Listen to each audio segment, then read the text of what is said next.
In this video, we shall find out the CSS styling applied to all the page elements. First, we see that the links at the top right corner do not have exactly black color. They have some sort of a grayish color. Also, we need to know what their font family is. We need to find out the exact color of the sign-in button. All these things can easily be found out by just pressing the F12 button. Pressing this button opens up what is called as the Chrome's Web Inspector. All the browsers have their own web inspectors. Firefox has the inspector with the name of Firebug. Opera has the inspector with the name of Dragonfly. Similarly, Safari and Internet Explorer has their own web inspectors. Functionality of all of them is pretty much the same, but if you want to follow along closely, I recommend that you use the Google Chrome's web inspector. Alright. We pressed F12 button and it opened Chrome's web inspector. At the top left corner of the web inspector, there is some sort of magnifying glass. We need to first click on that, and then we'll have to click on the element whose CSS we want to find out. So let's click on the +U button at the top. Clicking on the page element highlights the respective HTML and CSS for that element. We can see that the inspector is divided into two columns. The left and larger column displays the page's HTML, and the smaller column at the right hand side displays the CSS. We can see that the left hand column has the +U link highlighted, and at the right it has all the CSS that has been specifically applied to this link. And if we scroll down the CSS panel, we see that it has countless styling definitions for just one page element. Some of them are strike through and some are not. We don't need to be overwhelmed by these stylings because most of them are for taking care of countless browser versions and rendering different stylings for different screen sizes. As we can appreciate that Google is bound to take care of all the browsers used in the world, for the obvious reason that everyone in the world uses Google. Still today, browsers as old as Internet Explorer 5 are being used.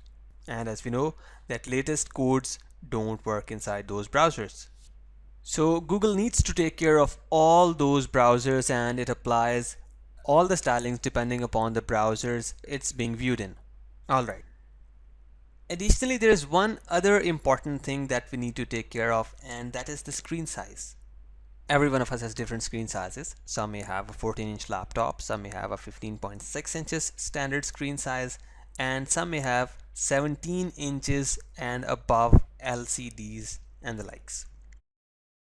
So the question arises, what values of the width should be set if we want to take care of all the screen sizes and want our Google home page to look good inside all browsers? There are two answers to it. First, that we set the width property inside CSS to 100%. This way our page width will be set according to the width of its browser window.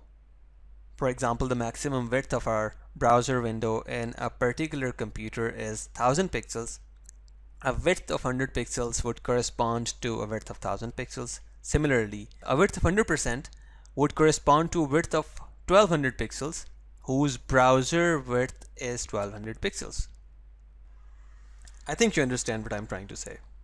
Second standard way of making a web page to work across all browsers is that we apply it a standard screen size. Among the well-known widths for the web pages is 960 pixels. But if we set the width of our web page to be 960 pixels, in some browsers there will be some space left to the right and left hand side of the browser window, and our page will not look exactly like Google. We can see that this is the standard Google homepage. It is spanning the entire width and height of its browser, and this is the version that is not standard. In addition to lacking some elements, it also has shrinked. We can see that the sign-in button is not exactly at the right hand side as compared to the original Google page.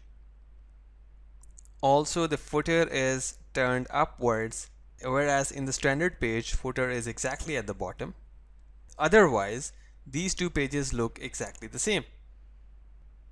So these will be the minor differences if we set the width to 960 pixels. But rest assured that the page will look exactly the same across all browsers. Having said that, we should apply a width of 960 pixels because the percentage approach is recommended for a bit advanced users. And since this is going to be our first ever web page, so we should go by the book in the beginning. Alright, now that we understand and appreciate how we can find the CSS styling applied to any web page using the web inspector built in the browsers, so let's start planning our web page, but in the next video. Thanks for watching.